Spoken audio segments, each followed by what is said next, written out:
आज रात के समय मैं सर्वशक्तिमान प्रभु का धन्यवाद करता हूँ, तो जीवित परमेश्वर का, जिसने हमें एक और सौभाग्य दिया कि जीवित परमेश्वर के चरणों में आकर उसका धन्यवाद करें। आइए सर्वशक्तिमान परमेश्वर के वचन में जाएं। भजन संहिता 76 अध्याय और उसकी 11 आयत। अपने परमेश्वर यहोवा की मन्नत मानो और पूरी भी करो। वह जो भय के योग्य है, उसके आसपास के सब उसके लिए भेंट ले आए। सर्वशक्तिमान परमेश्वर का वचन जब भजन संहिता में कहता है कि अपने परमेश्वर यहोवा की मन्नत को मानो, हम देखते हैं अपने दिनों में सर्वशक्तिमान प्रभु के सामने हमने बहुत से लोगों ने मन्नत मांगी या उतावली में लिए हुए निर्णय के अनुसार इस प्रकार जिस प्रकार कलाम में एक राजा के विषय में है। ये राजा जो कहता है कि परमेश्वर, अगर तू मुझे ये युद्ध जितवाएगा तो मेरे सामने जो पहली चीज आएगी मैं उसे होम बलि करके तुझे अर्पण करूंगा। कलाम कहता है कि जब वो युद्ध में जीतता है और जब वो घर पे आता है, उसके सामने उसकी नजरें उसकी बेटी पे पड़ती हैं और उस समय वो राजा कहता है, ये मेरी बेटी, तूने मेरी कमर तोड़ दी है। और उसे लड़की को, जो उसकी खुद की बेटी है, उसे होम बलि करके वो सर्वशक्तिमान यहोवा के चरणों में अर्पित करता है। इसलिए उतावली से लिया हुआ निर्णय या उतावली से कही बातें मनुष्य के जीवन में कई बार ऐसे भयंकर रूप को धारण कर लेती है जिससे मनुष्य समझ नहीं पाता। इसलिए मेरे अजीज, मेरे प्रिय भाई बहन, कलाम इस बारे में कहता है कि अगर तू मन्नत माने तो उसे पूरा करना।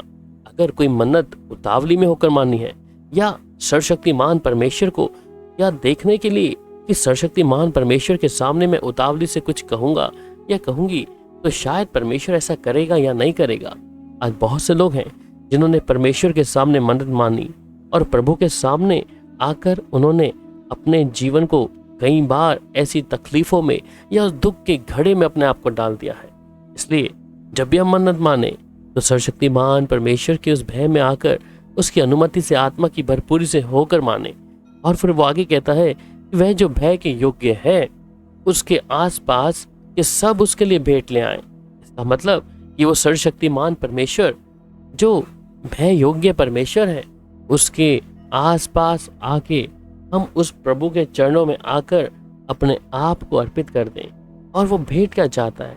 वो कहता है कि ना मुझे होम बलि चाहिए या ना मेल बलि, परंतु मनुष्य जब अपनी जुबान से उन मन्नतों को मांगता है तो उसे पूरा करने के लिए परमेश्वर का आत्मा इस बात के लिए कहता है कि उसे तू पूरा कर।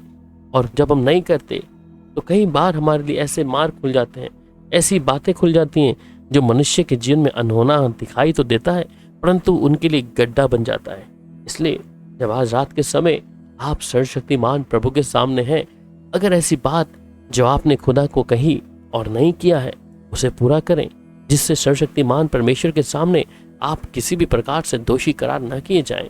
और उस प्रभु के सामने जो कहता है कि मैं होम बलि और मेल बलि से प्रसन्न नहीं हूं, परंतु मुझे धन्यवाद का बलिदान चढ़ा और उनसे वो परमेश्वर प्रसन्न है। इसलिए वो धन्यवाद का बलिदान हम निरंतर अपने जीवित प्रभु के सामने चढ़ाएं। आइए प्रार्थना करें। सर्वशक्तिमान परमेश्वर यहोवा, हम आपका धन्यवाद करते हैं इस सुंदर रात के समय। प्रभु दिन भर तेरे ये अजीज, तेरे बेटा बेटी प्रभु जी अपने जीवन में प्रभु कहीं सी ऐसी बातों को देखा और सुना होगा प्रभु जी, परंतु इस समय जब बिछोने पे हैं प्रभु जी, मैं चाहता हूँ अगर जीवन में ऐसी कोई बात से आज ये लोग प्रभु झुलस रहे हैं और उन बातों के विषय में जिन्हें इन्हें नहीं मालूम, परंतु कुछ समय पहले या सालों पहले अपनी जुबान से खुदा के लिए कुछ कहा होगा, करने के लिए कहा होगा, परंतु इन्होंने अपने हाथों को, अपने कदमों को खुदावन रोक लिया है प्रभु जी। इस समय आप इनसे अगर बात कर रहे हैं प्रभु जी इस वचन के वसीले से, तो खुदावन प्रभु ये उन बातों को पूरा करें जो जीवित परमेश्वर के सामने, जो भय योग्य परमेश्वर है और जो कहता है कि उसके पास ये सब उसके लिए भेंट ले आए। तो खुदा जो भी मन्नतें आपके चरणों में इन्होंने मानी थी परंतु उसे पूरा नहीं किया, परंतु आपका आत्मा इन्हें स्मरण दिलाए प्रभु जी, जिससे खुदावन प्रभु ये तेरे और नजदीक आए, ना कि तेरा क्रोध इनके ऊपर आए प्रभु जी, ना कि उस व्यक्ति, उस राजा के समान जिसने उतावली में कहा कि अगर परमेश्वर मुझे युद्ध जितवाएगा तो मेरे सामने जो पहली चीज आएगी मैं उसे अर्पण कर दूंगा। ऐसा नहीं, कि हम भी कभी कोई ऐसी चीज को जो इससे हम मोहब्बत करते हैं उसे हमें खोना पड़े। इसलिए उतावली में नहीं परंतु परमेश्वर की उपस्थिति में होकर प्रभु जी हर एक निर्णय, हर एक मन्नतें खुदावन प्रभु वो हम याद रखें प्रभु जी, और उसे पूरी भी करें प्रभु जी। प्यारे पिता, इस समय अगर आप किसी से बात कर रहे हैं तो स्मरण ला रहे हैं तो आप इनके लिए मार्ग को खोल के दें प्रभु। इन्होंने बहुत सी चीज़ों को खोया है प्रभु जी, मन्नत मानी है, परंतु पारिवारिक तौर पर, मानसिक तौर पर, आर्थिक तौर से बहुत सी बातों से आज ये परिवार झुलस रहा है। परंतु प्रभु हम विश्वास करते हैं आप आज इस रात के समय इन्हें उन तमाम बातों से प्रभु जी आज़ादी देंगे और अपने अजीज जो की तरह अपने सीने से लगाएंगे प्रभु जी, और जो मन्नत मानी है ये उसे शीघ्र पूरा करें, ना कि उसे सिर्फ अपने ख्यालों में परंतु शारीरिक तौर पर उसे पूरा भी करें। प्यारे पिता, रात भर मीठी नींद दे, अपने लहू में हर एक सुनने वाले व्यक्ति को, हर एक भाई बहन को प्रभु आप इसी समय छुपा लें प्रभु जी, जिससे ये आज़ादी इनके जीवन में, इनके परिवार में, इनके घर में, इनके कारोबार में निरंतर होती रहे। प्यारे पिता, आपका धन्यवाद प्रार्थना सुनने के लिए प्रभु यीशु के मधुर और मीठे नाम में, आमीन।